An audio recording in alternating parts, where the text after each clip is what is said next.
दोस्तों नमस्कार। इस वीडियो में थोड़ी सी ऑडियो क्वालिटी में गड़बड़ी हो सकती है क्योंकि बारिश हो रही है बाहर और तुम्हारे भाई के पास इतना बड़ा स्टूडियो तो है नहीं ना कि मतलब प्रॉपर तरीके से साउंड प्रूफ होके ये वीडियो बने।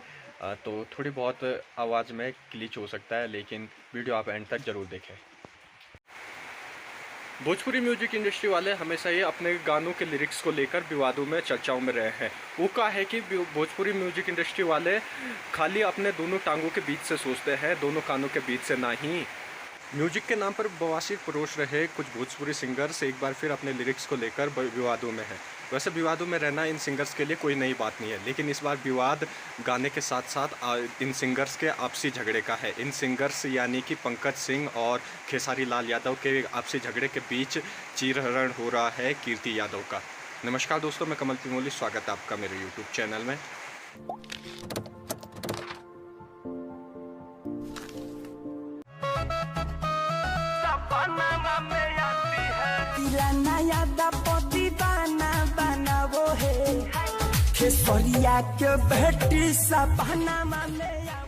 ये गाना कितना अश्लील है यह तो मैं नहीं कह सकता, क्योंकि जिस तरीके से भोजपुरी म्यूजिक इंडस्ट्री में बहुत ही अश्लील गाने, सैकड़ों अश्लील गाने हिट हुए हैं, ऐसे में यह गाना कितना, इसके लिरिक्स कितने गलत हैं कितने सही हैं ये मैं बिल्कुल नहीं कहूँगा। लेकिन गाने के लिरिक्स में खेसारी वर्ड का यूज करना सिंगर पंकज सिंह के लिए भारी पड़ गया। गाना रिलीज होने के दूसरे दिन ही भैया खेसारी लाल यादव के समर्थकों ने लाइव जाकर के पंकज सिंह की ऐसी पिटाई की, ऐसा पेला उसको, ऐसा धोया कि दिल टूटे हुए आशिक के माफिक पंकज सिंह ने एक और गाना निकाल दिया। इस गाने में तो बाकायदा पंकज सिंह ने खेसारी लाल यादव की बेटी यानी कि कीर्ति यादव का नाम भी पूरी तरह मेंशन कर लिया। गाने के क्या बोल रहे हैं ये तो मैं आपको नहीं सुनाऊंगा, लेकिन इसका पोस्टर आप देखिए स्क्रीन पर। इतने में भी पंकज बाबू के दिल की आग नहीं बुझी, उन्हें शांति नहीं मिली, तो उन्होंने एक और गाना रिलीज कर दिया। भैया इतनी तेज़ी से तो अक्षय कुमार भी अपनी मूवीज़ नहीं निकालते हैं जितनी तेज़ी से ये भोजपुरी सिंगर्स अपने गाने रिलीज कर रहे हैं। वैसे अक्षय भैया की मूवीज़ में कंटेंट तो होता ही है, ये भोजपुरी कुछ सिंगर्स तो गाने के नाम पे लुल लहसुन कुछ भी निकाल दे रहे हैं। भैया फ़िलहाल का अपडेट तो ये है कि इन दोनों सिंगर्स के बीच में बिल्कुल वही माहौल बन रखा है जो फ़िलिस्तीन और इजराइल के बीच में बना हुआ था। फ़र्क सिर्फ इतना है कि वहाँ मिसाइलें लॉन्च हो रही थी तो यहाँ गाने लॉन्च हो रहे हैं। अब कहानी सुर संग्राम की है तो फिर खेसारी लाल यादव के सपोर्टर और उसके समर्थक कहाँ पीछे रहने वाले थे। तो भैया एक और सिंगर हैं, उन्होंने खेसारी लाल यादव के सपोर्ट में एक गाना निकाला, उनकी बेटी के समर्थन में एक गाना निकाला। वो गाना क्या है वो भी आप सुनिए, फिर आगे बातचीत करते हैं।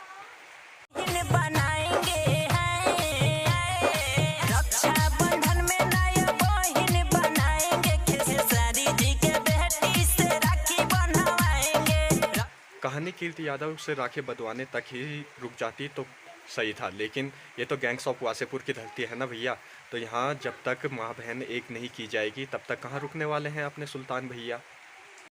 तो इस बीच एक और सिंगर हैं शत्रुघ्न यादव, उन्होंने भी एक और बम छोड़ दिया है अपने गाने के माध्यम से। लेकिन जो कुछ भी ये विवाद चल रहा है उसमें खेसारी लाल की बेटी कीर्ति यादव को लेकर जो अश्लील गानों की लिस्ट बन रही है, कहीं शादी रचाई जा रही है तो कहीं यौवन की चर्चा हो रही है। इससे खेसारी लाल की बेटी को कितनी मानसिक दिक्कतों का सामना करना पड़ रहा होगा यह सोचना चाहिए। और अब तो पंकज सिंह की बहन पर भी गाने बनने शुरू हो गए और मान मर्यादा को साइड वाले तवे पर रख एक दूसरे की माँ बहन एक करने में जुटे हुए हैं ये सिंगर्स। इस तरीके से डिजिटली चीरहरण करना कहाँ तक सही है? महिला आयोग, मानव अधिकार आयोग को इस पर कार्रवाई करनी चाहिए। कौन सही कौन गलत इसका फैसला आप खुद कीजिए, लेकिन इतना तो साफ है कि बिना आग के धुआं निकलता है नहीं। तो ज़रूर जाहिर तौर पे जो है पंकज सिंह के साथ खेसारी यादव का कोई लफड़ा होगा या फिर किसी और के साथ कुछ टशनबाजी होगी जो as a puppet Pankaj Singh को यूज कर रहा है। खैर मसला जो भी हो, लेकिन इतना तो साफ है कि खेसारी लाल यादव को अब यह समझ में आ गया है, यह एहसास हो गया है कि जब उन्होंने अपने दौर में इस तरीके के अश्लील गाने बनाए थे तो उसका किसी पर क्या प्रभाव पड़ा होगा। और यह भी अब मालूम चल गया होगा कि जो नीम का पेड़ उन्होंने बोया था वो पेड़ आज बड़ा हो चुका है और उसी के इंडस्ट्री का एक सिंगर उस नीम के पेड़ के पत्तों की चटनी बना करके उसके सामने एज अ गाने के रूप में परोस गया है। अब चटनी कड़वी है तो इसमें गलती किसकी है भैया? आप खुद अंदाज़ा लगाइए कि आप कमेंट, मुझे पता है आप कमेंट सेक्शन में बहुत से लोग आएंगे और कहेंगे इंसान की सोच घटिया होती है ब्रो, ये सिंगर्स जो कुछ भी गा रहे हैं इससे समाज में कोई फ़र्क नहीं पड़ेगा ब्रो। लेकिन ब्रो, तुम्हें ये समझना होगा कि ये सोच कोई पैदाइशी नहीं होती है। हम जो देखते हैं, जो सुनते हैं, जो पढ़ते हैं, जो महसूस करते हैं, उन सब को मिला कर के ही एक संरचना बनती है जो हमारी सोच बनती है। तो हमें इसलिए ऐसे सोच को बदलने की ज़रूरत है, ऐसी चीज़ों को इन सिस्टम से हटाने की ज़रूरत है।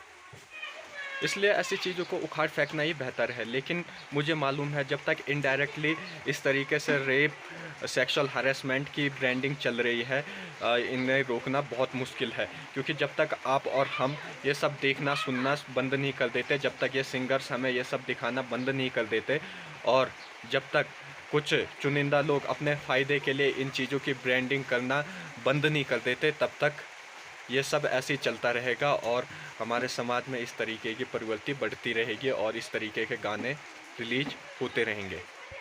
ये शायद मेरी पहली ऐसी वीडियो होने वाली है जिसमें मैं बिना सॉल्यूशन दिए वीडियो छोड़ रहा हूँ। लेकिन इतना याद रखिएगा, यत्र नार्यस्तु पूज्यन्ते रमन्ते तत्र देवता। नमस्कार। जिस संगीत को कभी समाज की चेतना कहा जाता था, उसका आज स्तर कैसा हो गया है यह आपको बताने की ज़रूरत नहीं है। पहले एक गाने को बनाने के लिए महीनों लिरिक्स पर काम किया जाता था, हफ्तों घंटों रियाज किया जाता था, उसके बाद तब जाकर एक गाना तैयार होता था। लेकिन अब एक गाना बनाने के लिए क्या चाहिए होता है?